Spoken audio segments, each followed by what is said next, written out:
here we go again. Have a look at here at the camera, how it's performed. Okay.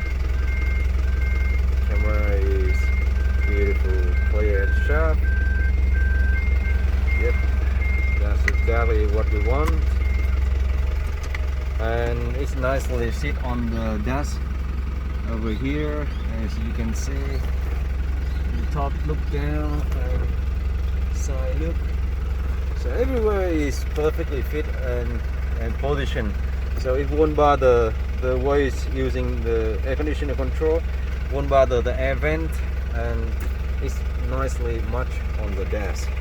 So here we go, full setup of the 9-inch for the Hino truck.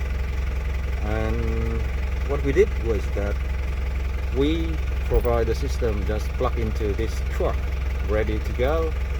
Thank you again and see you on the next one.